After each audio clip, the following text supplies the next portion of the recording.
Step aside, Cisco. Star Trek has a new emissary on hand who we never saw coming. For decades, Star Trek.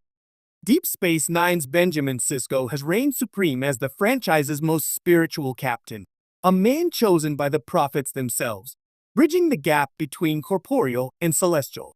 He was not just a Starfleet officer. He was the emissary, the living link between humanity and divinity. But in 2025, Star Trek has quietly anointed a new kind of emissary, and it's not one we ever expected. The torch has passed, not through Byron temples or wormhole visions, but through faith, destiny, and the evolving soul of the franchise. Sisko may forever be the prophet's chosen, but a new series and its central figure are redefining what emissary means in the modern Star Trek universe. And if you've been paying attention, the signs have been there all along. The original emissary, Sisko's sacred burden.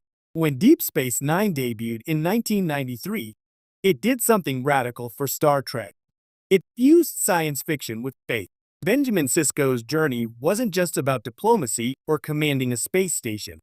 It was about accepting a divine role he never asked for. "You are the emissary," the Bajorans told him, and Sisko, a grieving father and reluctant prophet, had to make peace with being both Starfleet and spiritual symbol. Sisko's arc redefined Trek's moral and metaphysical boundaries.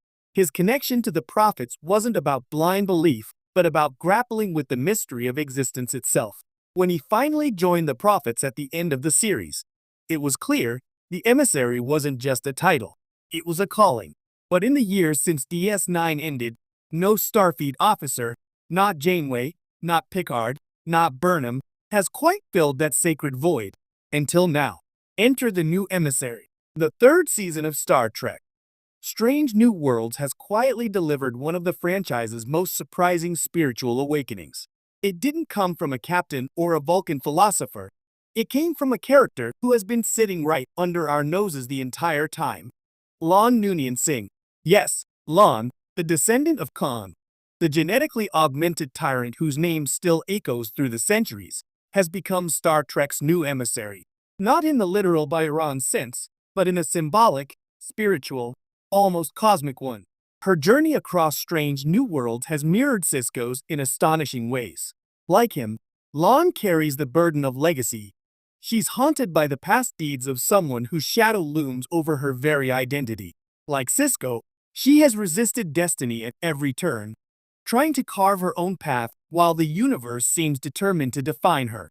And like Sisko, her eventual acceptance of that destiny transforms her into something larger than life, a bridge between the human and the transcendent.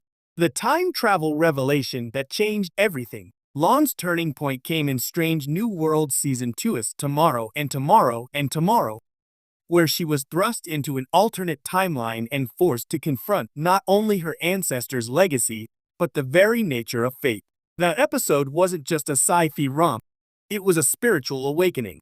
She fell in love with a man who only existed because of temporal manipulation, then had to erase him from existence to restore the timeline.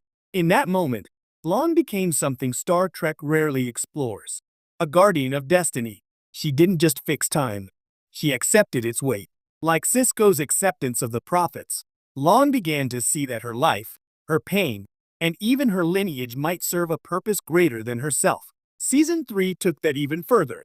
A mysterious alien intelligence, one the show subtly connected to both the temporal Cold War and ancient human mythologies, began communicating directly with her. What began as haunting dreams became visions that guided her actions across missions. And while she tried to dismiss them as post-traumatic echoes of time travel, they were something else entirely. By the time of the mid-season finale, fans realized what the show was doing. Lon Noonien Singh, the descendant of humanity's greatest villain, had become the universe's chosen protector of temporal balance, a messenger of destiny, a new kind of emissary. Why Lon is the perfect modern emissary. Sisko's emissary role reflected DS9's fascination with faith and cultural identity. Lon's emissary role, however, reflects Strange New Worlds and our modern era's fascination with legacy and redemption. Lon embodies the idea that destiny isn't inherited, it's rewritten. Her family name, Noonien Singh, is synonymous with tyranny and eugenics. But through her, Star Trek asks, can someone born from darkness become the galaxy's protector? This makes her emissary arc deeply human. Sisko's relationship with the prophets dealt with divine will.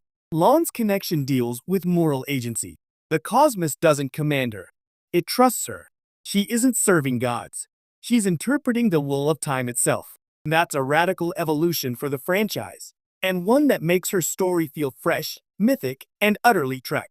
The spiritual science of Star Trek's new age. Modern Star Trek has become more comfortable blending the spiritual with the scientific. Discovery introduced the Red Angel, a temporal being guided by destiny and love. Picard dealt with synthetic consciousness and the idea of resurrection. Now Strange New Worlds is marrying those threads through La'an's evolution. Her visions aren't miracles in the traditional sense.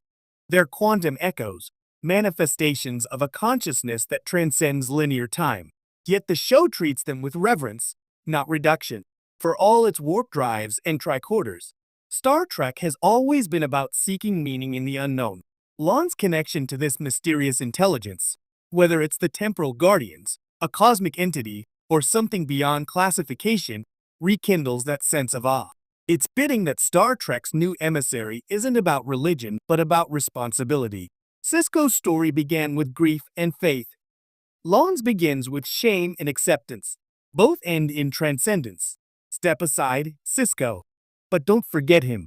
To be clear, Sisko's legacy still stands untouchable.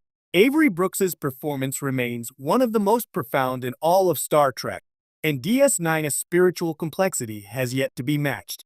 But the beauty of La'an's arc is that it doesn't replace Sisko, it evolves his message.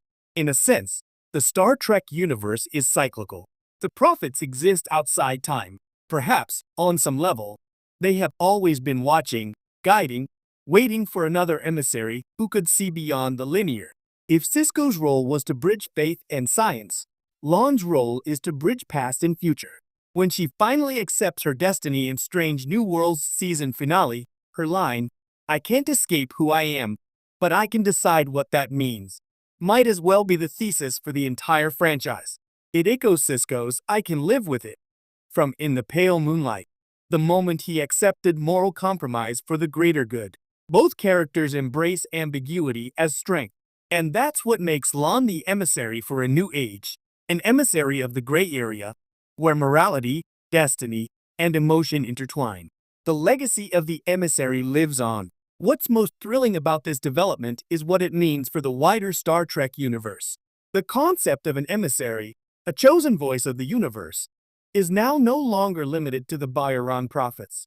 It's an evolving motif about human connection to forces beyond comprehension. Maybe Starfleet's mission has changed. Exploration isn't just outward anymore, it's inward.